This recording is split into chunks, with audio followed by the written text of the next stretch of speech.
Welcome back. For our top international story this hour, we are monitoring efforts by the international community to subvert U.S. sanctions recently imposed on Iran. This week, in a major blow to the European Union, the Society for Worldwide Interbank Financial Telecommunication, or SWIFT, announced it will comply with the new regulations. The decision came just days after U.S. Treasury Secretary Steve Mnuchin threatened to penalize the international payment network, saying, quote, "We have advised SWIFT that it must disconnect any Iranian financial institutions that we designate as soon as technologically feasible to avoid sanctions exposure." SWIFT's announcement means the European Union will have a difficult time continuing trade with Iran, which could have an impact on the region's economy. According to the European Commission's website, trade with Iran has increased consistently over the last few years thanks to the establishment of the Iran deal, with imports from the country increasing by 83.9% in 2017. Trump's withdrawal from the agreement jeopardizes this budding relationship. Speaking in Berlin this week, Germany's foreign minister emphasized Europe's commitment to maintaining business with Iran. We consider this step to be wrong, as we have always said in the recent weeks and months. We in the European Union agree on this, and we agree on it above all with our French and British friends.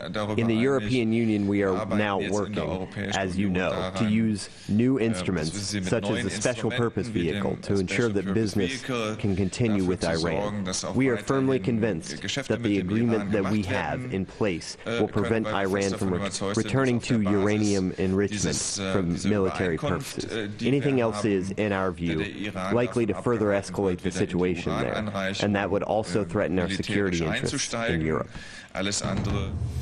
With Iran sanctions in question, we're joined now by former U.S. diplomat Jim Jatras. Jim, why is it in Europe's interest to continue dealing with Iran? Well, to start with, there's no reason for them not to. For them, it's business, like everything else that they want to do, including buying Russian energy, for example. But the U.S. doesn't see it that way because our policy is pretty transparently geared toward increasing financial and economic hardship on Iran as a means to produce regime change. We're basically on a search and destroy mission of anybody who might be doing business with them that can help keep their economy going. And right now, the next target is SWIFT. Is regime change in Iran a feasible goal for the United States at this point? I mean, even considering the fact other goals like regime change in Syria were squashed in recent years, and Iran seems like a much more stable country or less penetrable than Syria. Well, global hegemony means never having to say you're sorry. I think the attitude is, look at the mess we've made out of Libya, look at the mess we made out of Iraq, look at the mess we've been trying to make out of Syria all these years. Does that dissuade us from the wisdom of our policy? No, it means we just have to keep trying harder, be more threatening, put more sanctions on people, and press forward and confident that it'll either work or produce another big mess. Well, how far can it go? I mean, this seems like it will only lead to regime change, which doesn't seem likely to me, or war. Well, I think war is plan B. Plan A is to cause an economic collapse, some kind of an internal regime change, and then we can parachute the terrorist group MEK in the way we put Ahmed Chalabi in power in Iraq after 2003. I think the real question is that with this idea that increasingly we're sanctioning the entire world, friends as well as adversaries, at what point are we the ones that are isolated rather than the people we're targeting? Absolutely, especially when you have allies in Europe, you know, saying they want to subvert the Trump sanctions policy. It seems like traditional alliances are a little bit in jeopardy. Do you think it's possible a country like Germany could lead a realignment in Europe?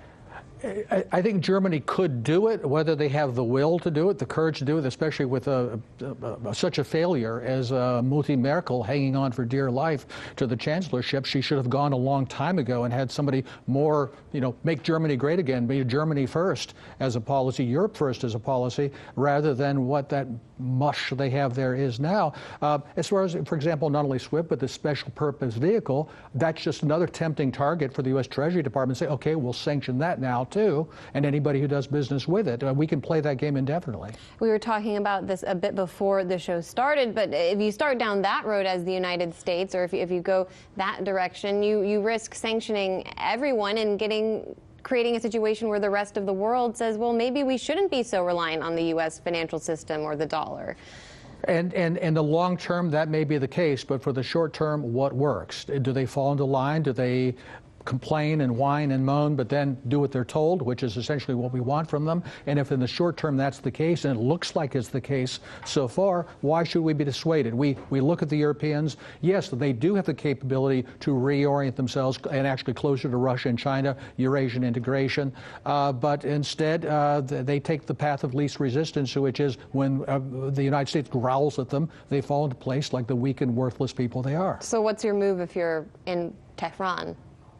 My move in Tehran is that you do look for other ways to try to, you know, it's a game of whack-a-mole in a sense, to try to find other methods for financing their energy exports, to do it as much as possible in non-dollar transactions, which I think is the key to it, especially if the petrodollar arrangement with the Saudis is imperiled because of the turmoil there.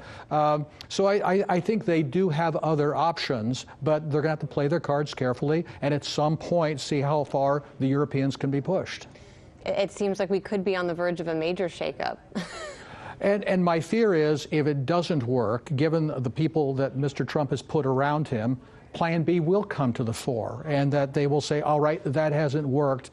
Let's do something overtly, just do something militarily, and that I think would be a terrible disaster. I wonder even if the U.S. military, the troops would go along with something like that. I mean, you're talking about going up against a country like Iran. That's not Iraq or Syria.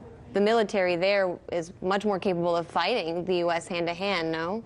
It is, but I assume if we were to do something, we wouldn't do it like Iraq. I don't think we would invade the place. I think we would try to destroy them with air power. It looked like a much larger version of the campaign against Serbia in the 1990s. It's a very bleak picture we're painting here, but we'll see what comes to light in the next few days, and if we get any hints as to how it's all going to play out, we'll bring you back on to discuss then. Jim Jatras, former U.S. diplomat, thanks so much.